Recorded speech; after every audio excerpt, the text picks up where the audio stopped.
მგონია სიტუაცია, როცა ვინმე საწყენინე, იცი რომ შენი ბრალია, მაგრამ ბოდიშს მაინც ვერ იხდი. იცი რა, თქვათ ჩემი ბრალიც არ ყოფილა, ბოდიში რატომ უნდა მოვუხადო? თან ისედაც იცის რომ ვნანობ, თქმა რა საჭიროა. ბოდიში რომ მოვუხადო და არ მაპატიოს, მერე რა ვქნა? მოდი ჯობს არაფერს მივწერ.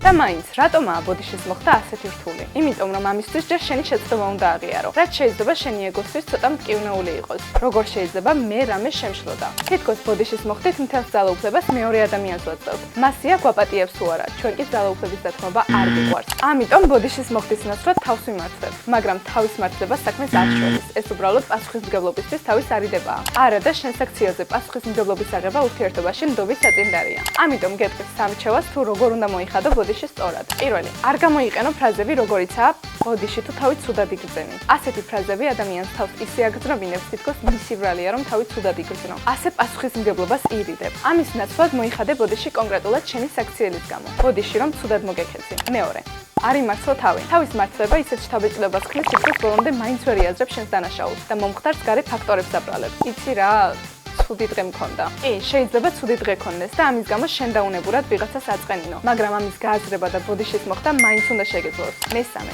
იკითხე როგორ შეგიძლია ჩადენილის გამოსწორება. ერთია ბოდიში მოიხადო და მეორე რას აკეთებ ბოდიშის მოხდის მერე. ბოდიშის თქმით მაშინ ყველაფერს ვერ გამოასწორებ. ამისთვის დრო და ენერგიაა საჭირო. შენ თვითონ ეწაგადგება თუ გეცოდინება ადამიანი რომელსაც აწყენინე შენგან ზუსტად რას ელოდება და შენს გიჭერს ბოდიშის მოხდა. დაგვიწერე კომენტარებში.